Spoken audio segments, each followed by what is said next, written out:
Hi, everyone. Thank you so much for joining the Climate Candidates webinar. Welcome to the Climate Candidates webinar. My name is Katie Walsh, and I'm one of the organizers of Climate Candidates. And I'd really like to thank all the organizers for Climate Week this week for featuring us in the lineup. There are hundreds of events going on virtually and in person here in New York for the lead up to COP26.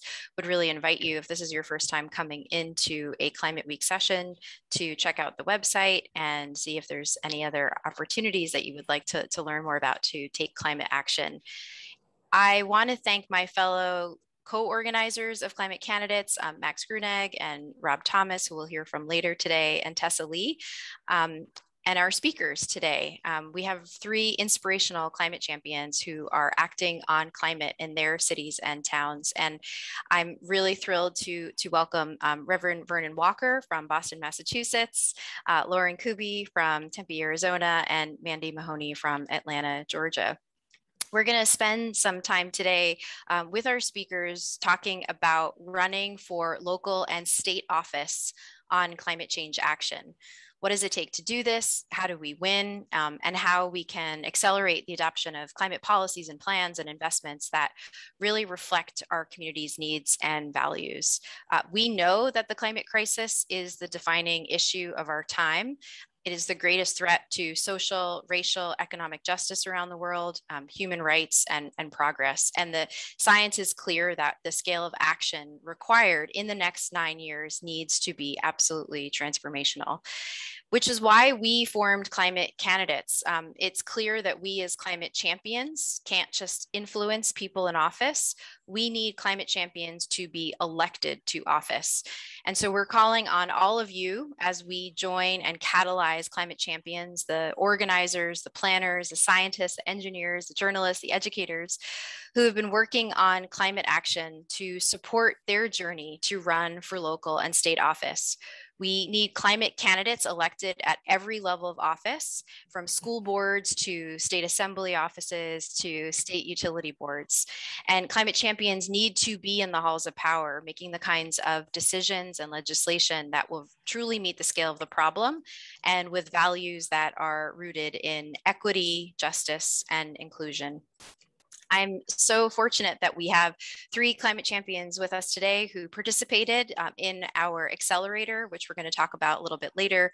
And they're going to talk about their work in climate action. We're going to give them a chance to introduce themselves, hear some of their real life on the ground stories of what they're doing as climate champions, how they're leveraging they're working within their communities, how they're leveraging and shaping public opinion in their cities, how they're convening, working in collaboration, and really inspiring change on climate locally. And we'll hear how two of them are also running for office. So thank you to Vern and to Megan and to Lauren, and I really want to ask you, we're here this week during Climate Week hosting this event, really with really urgent, reminders of how severe the climate crisis is. And tell us a little bit about your work on climate action locally and what's motivating you to do this work. And I would love to start with Lauren, and then I'll go to Vern, and then to Mandy. Thank you. I'm delighted to be here overlooking Tempe Town Lake. So yeah, I got started. It was actually Barack Obama's clarion call to cities, because in one of his State of the Union speeches, 2013 to 2014, he said, there's either action happening in cities, in states or not. Sometimes states are moving backwards. Certainly there's gridlock in federal government. And so he urged people to run for local office, for city office. And I had been involved a lot in the Obama campaign and been an environmentalist all my life. And I just thought, and I've also worked to elect other people, and it just, everything sort of aligned with me. And I ran on a sustainability platform in 2014 and was told by many people, you're going to lose if you run on climate. Nobody cares about that. They care about public safety and parks and potholes. And like, I proved them wrong. I knocked on 14,000 doors and was elected on a climate platform. And the first thing I wanted to do, though, was establish a sustainability commission made up of residents and faith leaders and business leaders and academics who would be focused on how we could move forward with climate solutions in our city. And from that, we established an office of sustainability, now the Office of Sustainability and Resilience, which really got the ball rolling. So we have Climate Action Plan, the first one in the Valley of the Sun, and now we're working on a Climate Action Plan 2.0. I can go into more details now, but I think you just want a brief overview. But to me, if cities are the cause of 70% of our carbon emissions, then we have to be 70% of the solution. And I think actually Trump withdrawing from the Paris Climate Accords is what compelled a lot of cities to jump into the deeper water and say, we need to do something about our emissions, and we can't wait for the federal government to act. Thank you, Lauren. And Vernon, I'd love to turn to you and learn a little bit about your work, climate action locally, and really what motivates you to do this work. Well, first of all, thank you so much for organizing this and convening. To you and the other organizers, I'm elephant happy and peacock proud to be here today with you all, and also with fellow co-panelists, and also to the folks that are watching this. You certainly could have been anywhere in the world, and literally you are anywhere in the world. They could have literally been doing anything, but you decided to check this out, whether live or the recording. So we do appreciate you being here. What inspired my work? I serve as the senior program manager at the Communities Responding to Extreme Weather, and we prepare people in an equitable and inclusive manner to become climate resilient. As it was mentioned earlier, we know that climate change is the greatest existential threat to our human existence, but we also know that we need to stop the climate crisis through mitigation efforts, but we also need to prepare and adapt to the extreme weather that is continuously coming because climate change is not a new phenomenon. In fact, it's been happening since the Industrial Revolution, as many on the call know.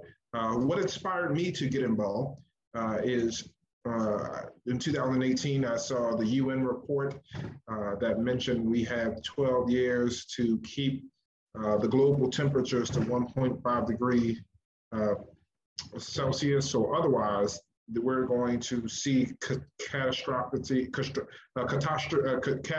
events and catastrophes that are climate caused and weather related that we've never seen before, the likes of which we've never seen.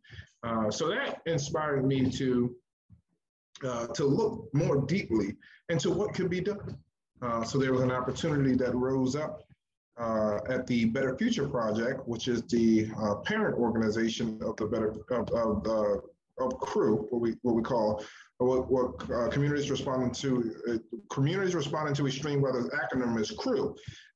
So when I saw the mission and the opportunity open up, and I saw the mission and the purpose, it galvanized me like, oh, we can do something. And we know that climate change is very politicized. We know that unfortunately, it's become a partisan issue. So what we try to do, and what we do, is we focus on talking about extreme weather. And we've been able to talk with Democrats, Republicans, and independents, and Rainbow Party and Green Party, et cetera, really about weather. Because no matter how much people may disagree with the terminology of climate change, I think we can all agree that it's getting hotter lately. It's getting hot lately.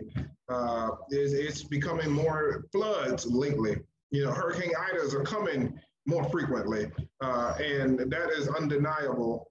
Shout out to Ray Charles, it's his birthday, but I'm quite sure in the metaphorical sense that even Ray Charles could see that these extreme weather is intense and extreme. But we can unpack all that a little bit later, so I will hand it back over to Katie, but glad to be with you all and in conversation for this next hour. Thank you. Thanks for sharing that. And Mandy, I'd love to turn to you, understanding your work on climate action locally, as well as what's motivating you. Thank you so much. And thank you for having me today. My name is Mandy Mahoney, and I'm located in Atlanta. And I had the honor of being the City of Atlanta's first sustainability director in 2007. And since then, I have run a regional nonprofit that works on environmental justice, climate change policy, and affordable housing policy in the Deep South. And it was working with those cities beyond Atlanta, regionally and nationally, recognizing there's so much more that Atlanta can be doing. And before the pandemic, I was walking my then kindergartner to school every day and Paul and his friend Zelda would trip and fall on Atlanta's god-awful sidewalks and skin their knees, and did not make it easy for us to choose to get out of the car as a way to get to school.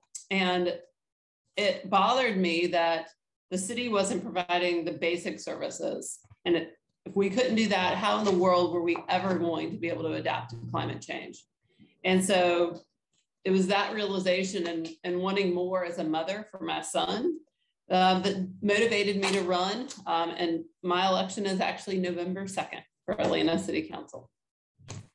Just around the corner. So thanks for joining with us today on what I'm sure is like a very, very busy schedule as well. I'd love to open this to all of you, and maybe Mandy, you can talk about this now that you're running. But really, what role do you see for local and state elected leaderships in tackling the climate crisis, and why are you running on climate?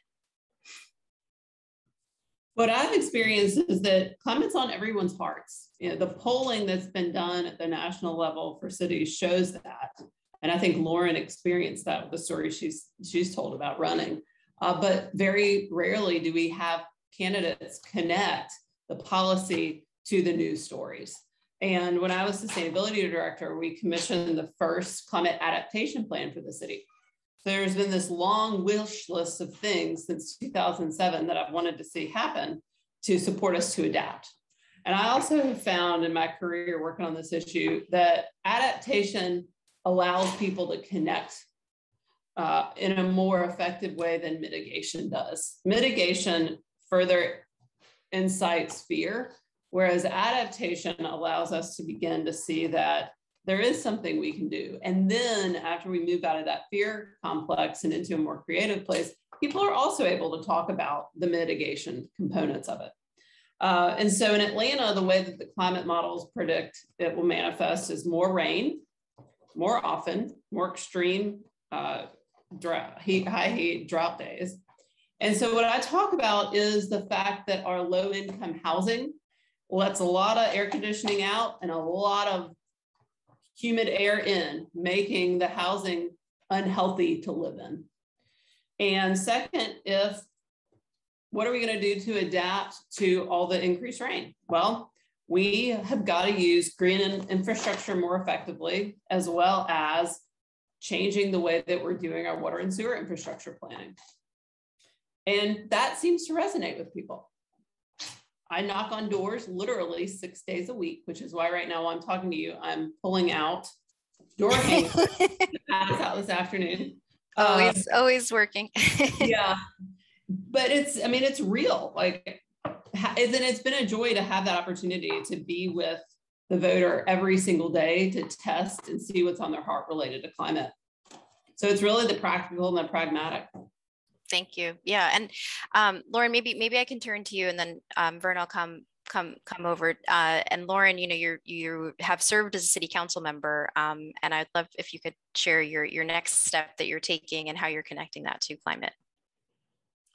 Sure. I just want to harken back to what the Reverend Walker was saying about climate and how we have the people with us. And it's often elected officials that aren't doing their job. They're representing other interests. So it's really important when you run for office and when you're in office to realize that the interconnectedness of money and politics, which is why I had a movement and many ballot initiatives that would reduce the amount of money you needed to run for office and reduce dark money expenditures or require them to disclose, because it's really important to disconnect that fossil fuel funding source from influencing the elections. That is one of the reasons why I'm running for a statewide office for the Arizona Corporation Commission. And the commission is called the fourth branch of government in Arizona. And it was created in 1912 and explicitly created to be an elected office because they were worried at the time about the influence of railroad lobbyists on the governor. And so the commission, it regulates all the public utilities and monopoly utilities and sets renewable energy standards. So it's sort of a pivotal office in Arizona, only 5 commissioners. And right now, there are 2 strong Democrats, 2 strong climate advocates on the commission. And with my election, we'll actually shift the balance. And it's not too dramatic to say that we'll change the whole calculus of energy policy in the state of Arizona. That's why I elected to move from from local office to run statewide because I was frustrated at the local level. We adopted a 100% renewable energy goal, yet we didn't have the utilities working so much with us because they didn't have the incentives to work with us. They have a 15% renewable energy goal right now, and they're at 17%. And so you need to have an incentive and a push, I believe, from yet regulators. So I'm running for this office to really create policy change on the statewide level. And very exciting. Lauren, when is your, so we know about Mandy's dates, when is your campaign coming up? Not until November 2022, but you got to get started early because Corporation Commission it's not top on the ballot. It's a statewide office, but when you run for Attorney General, and by the way, we have a climate candidate running for Attorney General who wants to infuse climate thinking into every decision she makes, Chris Mays, and she's the mother of the renewable energy standard across the country, and she's running for Attorney General. But when you talk about Attorney General or Governor or Secretary of State, people kind of get it, but you hear CorpCom, and it's like, can be like deer in the headlights. What is that? So even though I'm running it, in over a year for office, I need to really do a lot of civic education and encouraging people to vote down ballot that, start from the bottom and go up, because that's where they'll see the biggest impact on their lives. Well, and that's actually a great, maybe just following on that thread a little bit. I think we heard from Mandy where she's connecting housing, energy efficiency costs, right? And she's also talking about rain and infrastructure. How are you, maybe step one is talking through what this role does, but how are you linking that then to climate action and climate change? Well, I mean, there are a lot of, they call dockets, issues that are before the Corporation Commission that may not have support now, but one of the most important issues I think I'll be facing and that I would be shepherding, I would hope, on the commission is to talk about a just transition, transitioning coal-based communities into renewable energy communities. And we've closed the Navajo generating station, and that was a really good thing to stop that coal power plant. And we have to pay particular heed to the Navajo Nation. Only half of the Navajo Nation have running water and electricity, right? And so there needs to be some kind of understanding their investment needs to go to those communities from the extractive industries that have used them for so long. So there are a number of issues before the commission, including increasing the renewable energy standard, which is now being proposed to be carbon neutral by 2070. But I don't know where you guys will be in 2070 or your kids, your grandkids, but that's a far way off. So I'm really interested in moving the needle much more quickly than that. Absolutely. Yeah, I think what the climate science shows us and setting science-based targets, you've got to have 2030 targets. That's got to be the time frame. It's the next 9 years is so critical. So if you're at a state or local level, if you're not setting sort of a science-based target, interim targets for 2030, we're going to run out of time. So it's super critical. And I'm thinking, Reverend, about your experience in Boston. You've just all had a recent primary election, but how is climate change factoring into local races there? What are you seeing on the ground in Boston? Oh yes, be happy to share. And I think it's commendable that Lauren and Mandy are running for office in their respective states. That's wonderful. Here in Boston, Boston is a city that's under the threat of climate change because it's a city that's on landfill. And there's a lot of extensive flooding that happens here, as well as intensive heat waves. So the process that we just went through was a grueling primary with Democratic candidates, 5 of them are all vying to be on to be the top vote getters to go into the general election. But let me back up a little bit. The mayor that was in the beginning of the year, Marty Walsh, is no longer. He is the Secretary of Labor now. Biden nominated him, so he left that. And then there was a woman, Kim Janey, who was previously the city council president, who rose up to be the acting mayor and still is the acting mayor. Because Marty Walsh went to become the Secretary of Labor, which he is. So there was already an election scheduled. So there was an election in last week, and the top 2 vote getters, Anissa Sabi-George and Michelle Wu, were the top 2 vote getters, and they've advanced. And it's looking very favorable for Michelle Wu. She is called the climate candidate. I have the privilege of serving as the chair of the political committee of the Sierra Club here in Massachusetts. And we were one of many organizations that endorsed her candidacy and proudly supporting her. And she understands. She understands the connection between climate change, racial justice, etc. And she proposed a Green New Deal for Boston, the first municipal Green New Deal introduced in the country. She introduced it last year. So climate is very central to her campaign. And if you don't know about her campaign, please do feel free to look it up. But she's very transparent and making it known that Boston will suffer greatly if sea levels continue to rise, according to the UN report that released last month, sea level will continue to rise until 2050.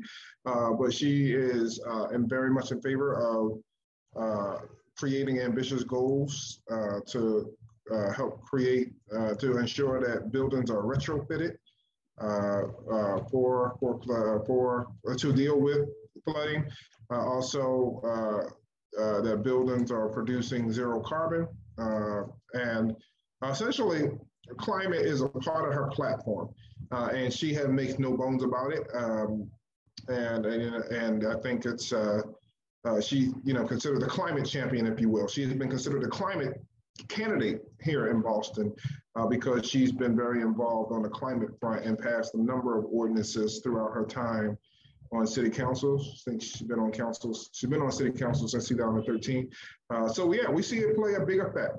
And I think the more that we see Hurricane Idas and the more that we see tornadoes and hurricanes and extensive heat waves, I think people will start to understand, one, that this is abnormal, if people haven't realized that already, but two, that something has to be going on besides just mere coincidence. Something has to be happening besides happenstance. And that's something that is happening is climate change that's been human driven because of the burning of fossil fuels, coals, and gas. So at any rate, she's made that a central part of her platform, climate, and because of that, she was able to garner a lot of support from climate groups, as well as her other work in areas of racial justice and immigration justice, economical justice, etc. She got a few union endorsements. So we see that here, the Bostonians understand the urgency of the moment and the time calls for transformative leadership of which she's offering. And I think other cities will start to demand that as well. Boston is not just a one-all. I think we need transformative leadership in a lot of our municipal governments and our state and local governments because the time is now. And no longer can we sit in the seat of do nothing, whistling to the tune of do less when it comes to climate change. Yes, wholeheartedly agree. And I know Boston, even in recent days, has also now passed even more aggressive building energy codes. And you're looking at also kind of ensuring that any master planning or new planning takes in the implications of sea level rise in Boston and really kind of moving the dial on that. I'm going to open this to all three of you and to say, connecting this to running for office in a place where climate change might not be part of the local vernacular, might not be part of how people are talking about even in a specific community, right, where climate change is not the conversation that people are having. How do you connect? How do you actually, what tools do you use, or how do you talk about it and link it back to your experience with running for office? Again, there could be a lot of diversity even in one city, but if you're running in a place that they're not necessarily, always thinking about how climate change is impacting the locality or the community or the city or the state. Should I turn to Lauren? Looks like you might have your mic ready to open. I'm excited about this one. Yeah. Yeah. So we learned for our first climate action plan, which was very carefully designed, and we did a lot of community engagement, and we focused a lot on extreme heat and impacts of extreme heat and drought, especially on vulnerable populations. And then, maybe it was COVID, COVID revealed the inequalities and inequities and racial injustice like nothing else. and made people more aware and more open to an equity-focused approach. But our Climate Action 2.0 is just thoroughly embedded in equity principles and practices and actions.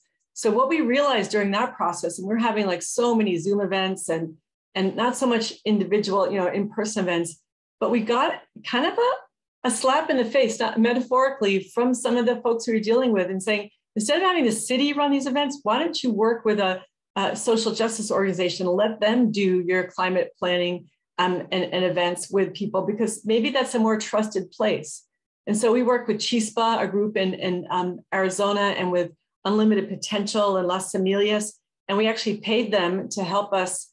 And in fact, they paid participants as well, because it's important to recognize that people have expertise. They may be too busy to participate and maybe asking too much to say, give up 2 hours of your evening, but we should pay people for their expertise. And so we brought in a lot of incredible feedback by being willing to let go of it and not be the controlling force, but having trusted social justice organizations work within their communities to get feedback for us, not just on our climate action plan, but our urban forestry master plan and a lot of our big city decisions. This has been part of our whole equity and action approach. So for us, it was realizing that we're not necessarily the conveners always, and we should really respect that the community has a voice, and we have to really show that in action.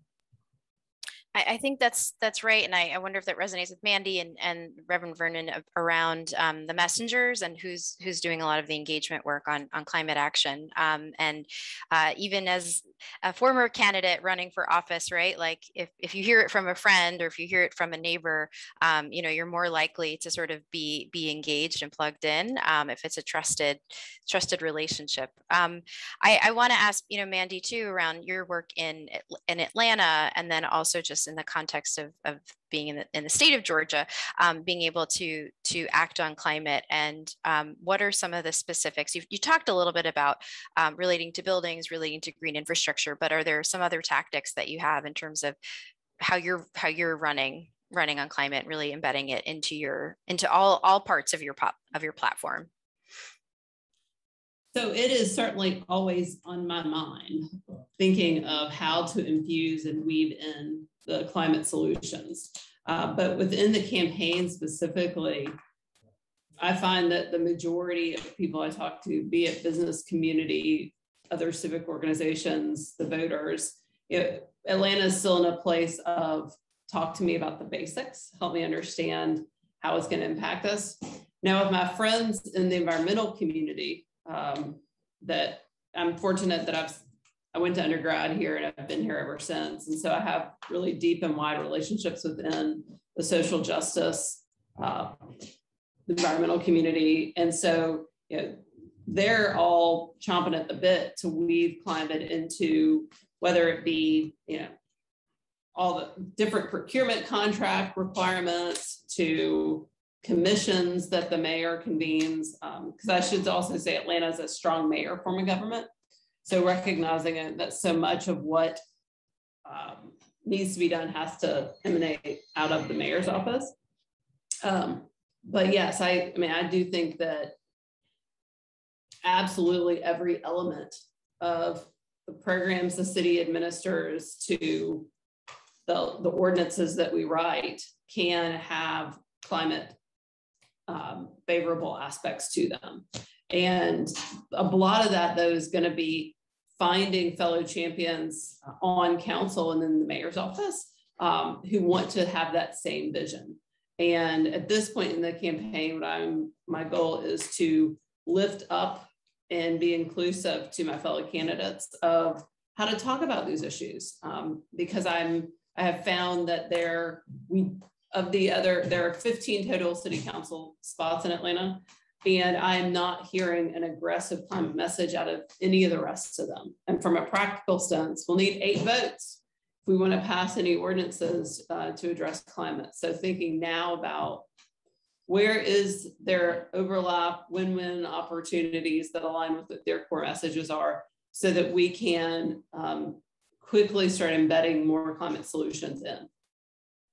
I think you're absolutely right. And I think, work that I've done with city and state governments, it's how is climate being mainstreamed into everything. And I love your very specific example of procurement contracts, right? Because cities spend a fair amount of money on different things, and being able to kind of put in requirements around climate sustainability, beyond like we're buying recycled paper, right? But really being able to think about like the whole impact of the supply chain is so integral, and you have that understanding, right, of how climate change is going to affect how people and things and freight, get in and out of a city, and also thinking about the actual, items themselves. And again, just being able to have that perspective. So that really gets to why we want climate champions running for office at all levels, to really bring that lens and working at that intersection of equity, justice, and climate action. I'm so curious to ask sort of this, like getting started. You all have been working in climate change for a long time, and you've seen leaders come up in running for office. We've got some folks on the line who maybe they want to support someone else to run for office, but maybe they're thinking about running for office, but where to even get started. And I'm curious if you have any recommendations or tips, and Reverend Vernon, for your work in Boston too, with leadership that you've seen, where do you see people should start? I will open this to anyone who wants to open their mic and respond. I think people should start with a reason why. And then once they come up with that reason why, then I think talking with family and friends. I've had several folks call me before they ran for office and ask for support early on, or they're in office and thinking about a higher office, state rep to state senate, for an example, or a different office. So I think really talking with those who you trust in your inner circle, and then also getting a lay of the land to see, how do progressive groups feel about person holding office, the incumbent? How do racial justice groups feel about this person on office? Like, what is the person that you're trying to unseat? If it's assuming that it's an incumbent in office, where are they lacking?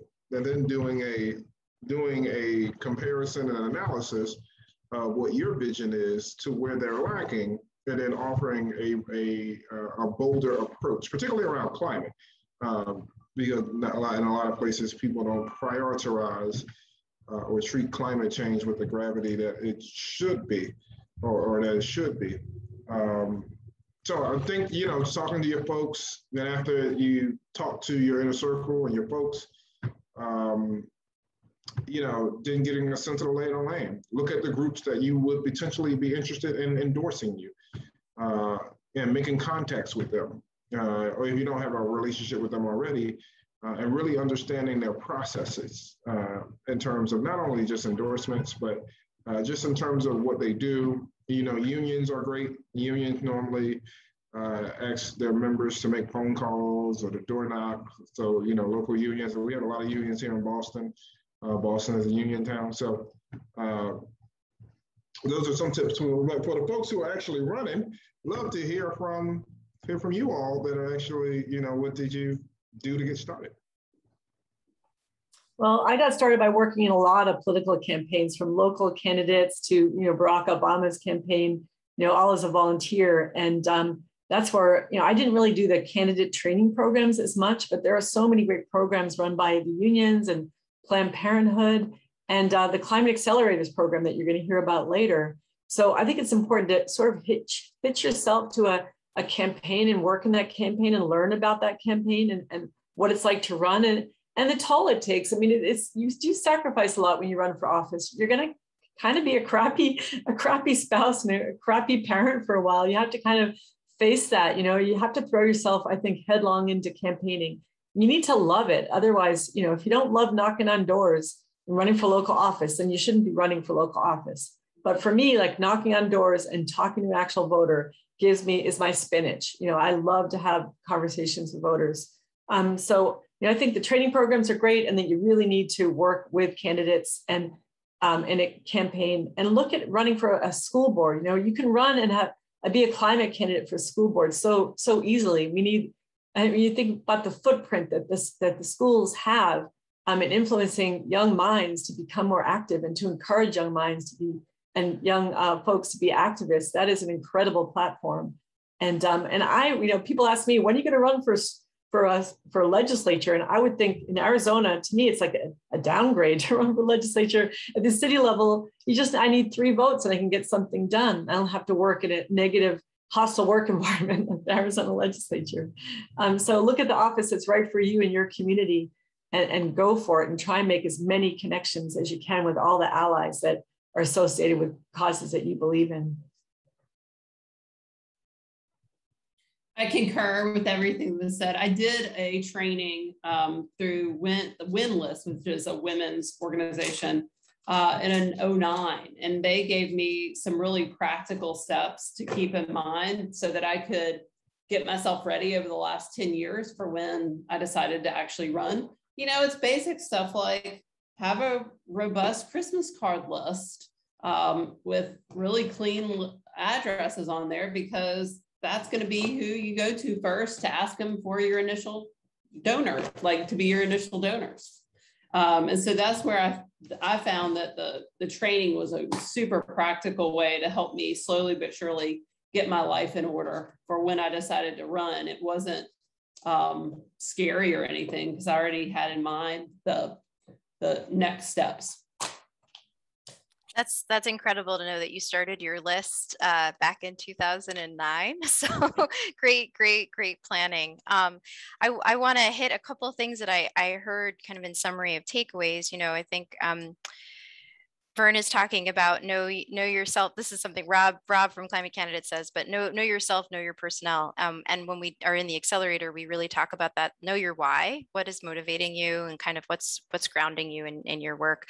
And then kind of going from there and really thinking about what is the best way to leverage that change. And you know, there is probably locally or nationally, depending on what you're running for, or maybe not. Maybe it's a kind of seat that they don't, you know, there's no groups that endorse, but you need to be in community. You need to be in conversation with folks around you to be able to think about taking that step.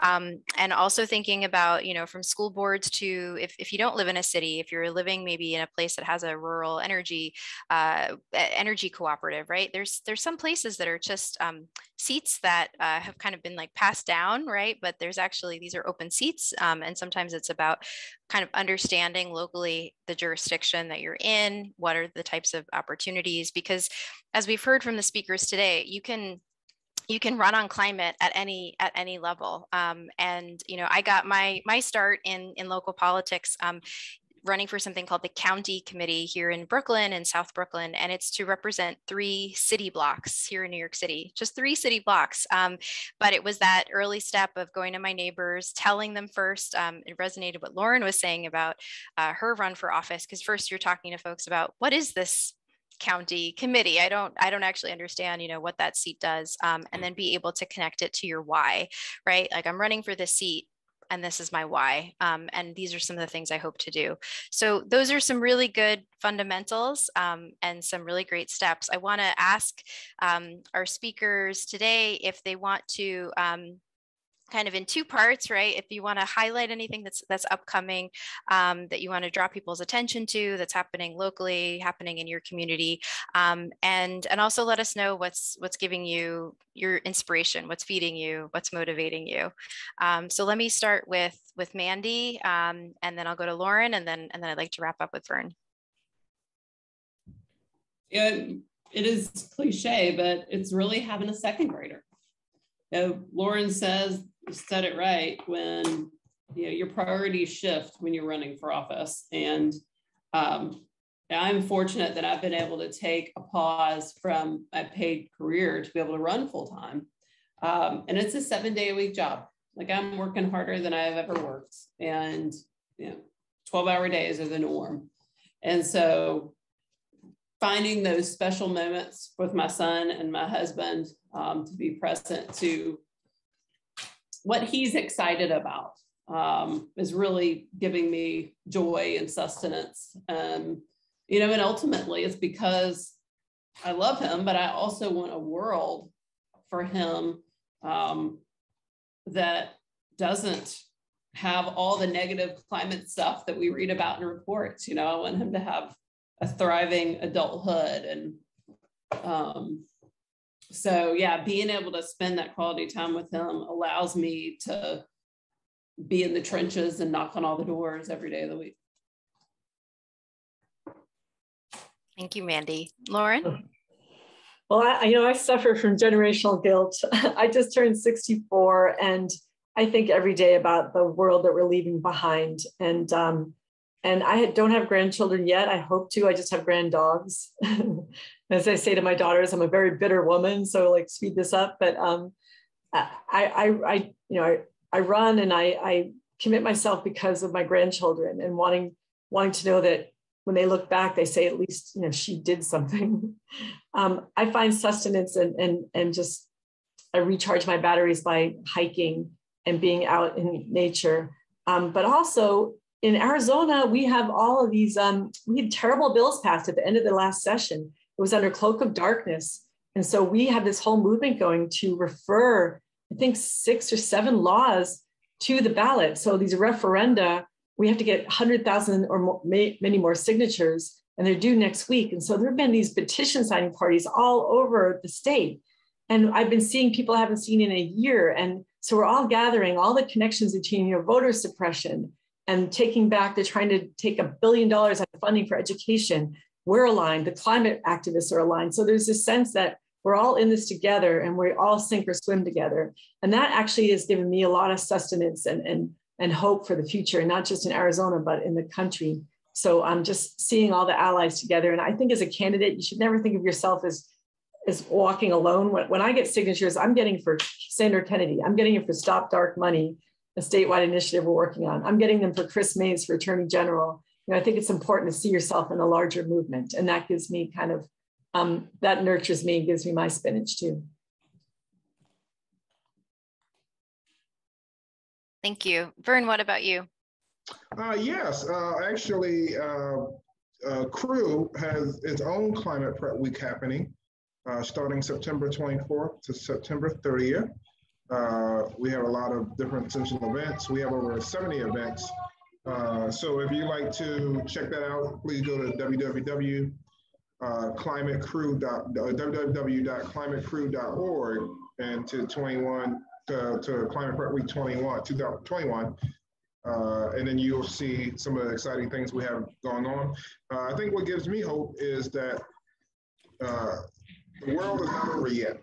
And I think that it's incumbent upon us now to fight for the integrity of future generations and the life, and also being able to experience life for future generations.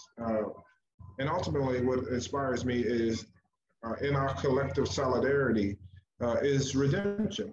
And we've seen throughout human history when people have come together, they were able to move the needle on change, such as the women's suffrage movement, such as the abolitionist movement, such as the civil rights movement. And we can go on and on how people from diverse backgrounds have come together, uniting around common cause and saying enough is enough. Injustice is enough. We will not sit idly by. So I think more and more people are starting to recognize that climate change is connected to racial justice, that is connected to immigration justice, connected to the economy, jobs, human rights, healthcare, etc.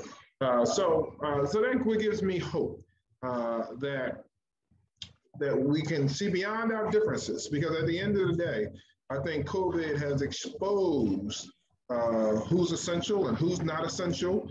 And COVID has exposed how we are all interconnected. For a virus to start in Wuhan, China, and travel across the country, and unfortunately that has killed over 670,000 Americans and millions of people worldwide. I think this has taught us a lesson that we are all interconnected. It was Bishop Desmond Tutu who said that our humanity is bound up one with another, for I cannot be human until we're human together. So essentially, these are some things that, you know, inspire me to continue to do the work that we do when I'm able to meet different community partners, elected officials, folks from universities, and them to articulate how this is a crisis and we need to connect to the community. And ultimately, organizing is what inspires me, because I think organizing is the key to move the needle. You know, we saw what organizing did in the civil rights movement, and even today and now, we need, you know, organize not just around one candidate, but around a movement, and a movement don't stop. You know, we need, you know, folks to continue to carry the torch. You know, unfortunately, Dr. King is deceased. Rosa Parks is deceased. Fannie Lou Hamer, deceased. Rabbi Heshu is deceased. But it's up to us to dip on down and to carry the torch and to continue to keep on running and fighting for justice here in the 21st century. And also fighting equitably and also being inclusive about it. But at any rate, that's a little bit that inspires me to continue to do this work. Well, that was an amazing call to action, I think, for everybody who's here. So I really appreciate that. And I so appreciate these three climate champions. Vern, you're not declared and running yet, but I really hope that this is going to be in your future one day. And I want to just also give an opportunity for Rob Thomas from Climate Candidates, who wants to talk us through a few minutes about the upcoming Climate Candidates Accelerator that Vern and Lauren participated, that we ran our pilot in June, and Mandy came and spoke. But just again, a huge thank you to our three speakers for giving us a sense of what it takes to run on climate and work in the community. So my gratitude to you. Thank you so much. And Rob, I would love to turn it over to you. Cool, great. Thanks, Katie, and thanks everyone. I'm Rob Thomas, and I'm one of the organizers of Climate Candidates, and I'm excited to be here for all the reasons why you know, the panelists and members here spoke about.